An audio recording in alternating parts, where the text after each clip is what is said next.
scam, Islam na scam, Islam na scam. Wọ́n wá bọ́ sórí hadith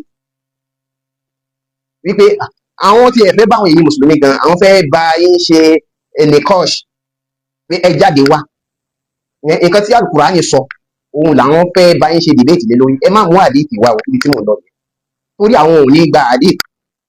Níjọ́ tí nam káwá bẹ̀rẹ̀ látòrí ọ̀rọ̀ àwọn ẹlẹ́bọ tí a mọ̀ sí àwọn aláṣìṣe, wọ́n ń pera wọn ní oníṣẹ̀ṣe nílẹ̀ Yorùbá, tí wọ́n àtàkì tí wọ́n bọ́ lọ́hùn, máa sọ mọ́ ní Allah, máa bọ́ àníbọ̀ mọ́sí Islam, máa bú gbogbo àwọn mùsùlùmí lápapọ̀.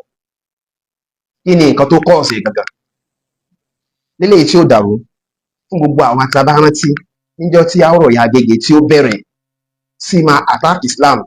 Ariwo tí àwọn àáfàá tí wọ́n ń pa fún bàbá yẹn nìyẹn pé bàbá yìí aburú tẹ fẹ́ fi lọ́lẹ̀ yìí tó bá germinate tán yóò kọjá bẹ́ ṣe lérò, yóò kọjá agbára tí ń gan.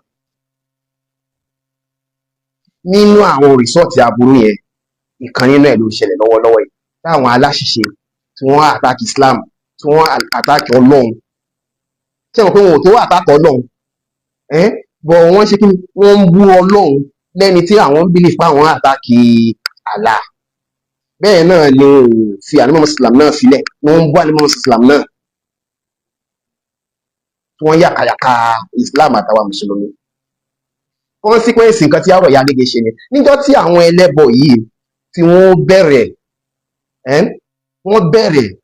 lẹ́ni tí wọ́n ń lo ọ̀rọ̀ bàbá Àwòrán Ìyá Agége yìí tí wọ́n fi ń ṣe ẹ̀rí lórí Islam lórí àwa mùsùlùmí ni ẹni tó bá rántí dáadáa. Ọ̀rọ̀ bàbá yìí ni wọ́n kọ́kọ́ ń lò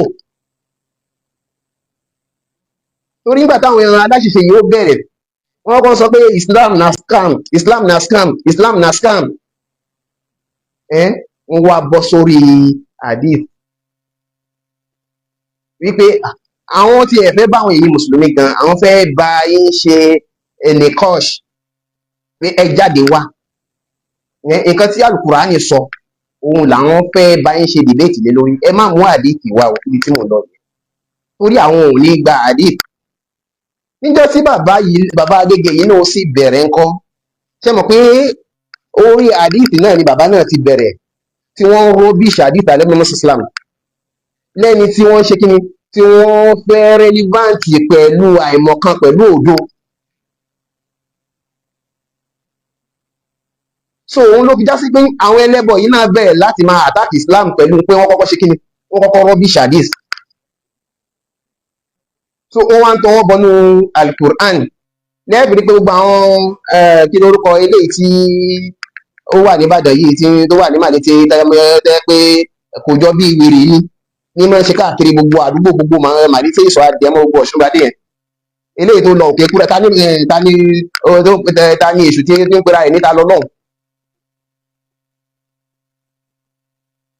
So gbogbo wọn bẹ́yẹn wọ́n kọ́ṣẹ́ lọ́dọ̀ bàbá Àwòrán Ìyá Agége ni. Iṣẹ́ tí Àwòrán Ìyá Agége ṣe sínú Ìsìlámù, consequence ẹ̀ òun lẹ̀ ń rí lọ́wọ́ àwọn aláṣìṣe yẹn. So to cut the long story short, gbogbo wàhálà yìí pé gbogbo àwọn ọmọ ẹlẹ́bọ àwọn aláṣìṣe yìí wọ́n àtàkì Ìsìlámù, wọ́n kọ́ lọ́dọ̀ Àwòrán Ìyá Agége ni. Ìyẹn ló bí ìmáa lo ọ̀rọ̀ Àwòrán Ìyá Agége against Islam nígbà táwọn ọmọ aláṣìṣe yìí kọ́kọ́ bẹ̀rẹ̀. So fún ẹni tí wọ́n béèrè ìbéèrè yìí, ibi tí nǹkan yẹn ti bẹ̀rẹ̀ nìyẹn. Àwọn ọmọ yìí wá bẹ̀rẹ̀ iṣẹ́ yẹn wọ́n wá rí pé iṣẹ́ yìí àwọn tí àwọn ò lérò wọ́n tún jáde sáwọn láwọn ọ̀tá Islam gan tí wọ́n fojú pamọ́ tẹ́lẹ̀, wọ́n wá empower àwọn ọmọ yìí, wọ́n ń gbowó fún wọn pé àníṣe ẹ máa attack Islam, ẹ máa bú Islam ni. Nǹkan yẹn ló wá ń boost aburú tí àwọn ọmọ yẹn ń ṣe pé Islam. Ní ṣókí bó ṣe bẹ̀rẹ̀ nìyẹn fún ẹni tó béèrè ìbéèrè yẹn ní comment section, bó ṣe bẹ̀rẹ̀ nìyẹn. So ìyẹn lágbọ́nrin ibẹ̀ yẹn. Ní ibi issue ẹlẹ́ẹ̀kejì, Amiru